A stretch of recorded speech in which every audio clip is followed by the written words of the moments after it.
Ukrainian officials say at least one person was killed as Russian bombing of cities continued overnight. Minutes after the supposed ceasefire ended, the northeast region of Kharkiv came under attack. In a further development, Russian media has claimed 2 thermal power plants were attacked by Ukrainian forces in the Russian-controlled Donetsk region.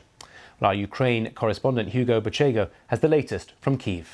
So this was a unilateral ceasefire that had been announced by Russia and had been dismissed by the Ukrainian authorities as a cynical ploy. So what we have this morning is that authorities said that minutes after this ceasefire ended last night, a number of cities came under attack. The region of Kharkiv in the northeast was hit by these Russian attacks, and the governor said a man was killed. He was 50 years old, and the governor said that Russia continued to terrorize the civilian population, even as people were celebrating Orthodox Christmas, which was celebrated here yesterday. And there have been reports of explosions in the southern cities of Zaporizhia, Melitopol, also in the city of Kramatorsk in the east of the country. We don't have details of what happened in these cities, but again, it shows you that Russia has continued to attack cities across the country after this alleged ceasefire.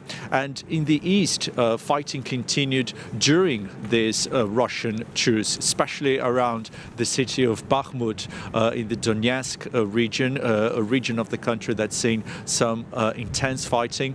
And that's something that President Zelensky talked about last night. He said that the fact that Russian troops continued to target Ukrainian positions around Bakhmut was proof of how false Moscow's words are, in the words of the president. And he said that peace would only be restored when Russian forces were expelled from his country. So again, this ceasefire has now ended, but it was something that had been dismissed by the Ukrainian authorities as a ploy by the Russian government. Yeah, it's difficult to get details, isn't it, of these attacks, Hugo? And in fact, we're hearing reports from the Russians that 2 thermal power plants have been attacked in the Russian-controlled areas in the east. Do we know anything more?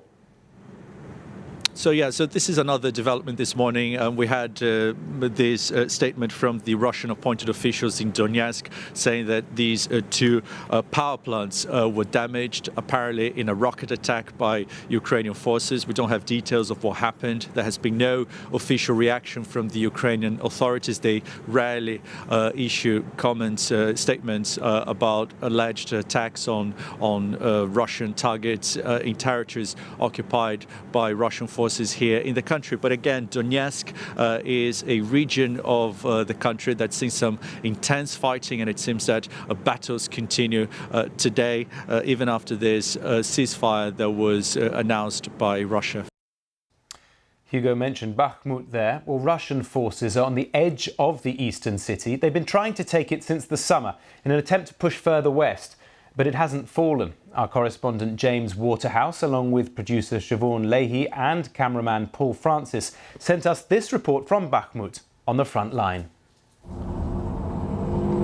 You leave civilization behind on the journey to Bakhmut. We're heading to one of the most hostile parts of the front line. And coming into view is a city in the middle of it. The Russians are just a mile away. Ukraine is fiercely defending here. Invading forces have thrown everything at this city, leaving it almost deserted. Braving it above ground is Alexander, a Ukrainian soldier. Дальше за горбом не наша. Ситуація напружена. Вибухи є, приходи є зі сторони противника. The situation is tense. There are explosions and strikes coming from the enemy's side. They promised a ceasefire, but we don't see it. We don't feel or see it. They said one thing, but in reality it's different.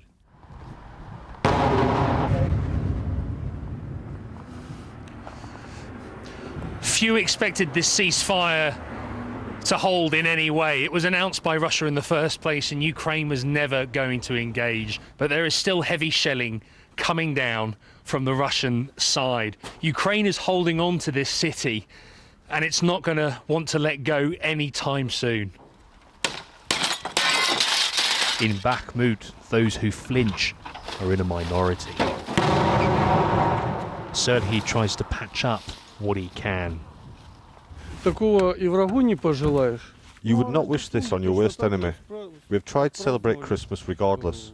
We put up a tree and decorations, but it was in the basement. We didn't forget about this holiday. Не забываем о празднике.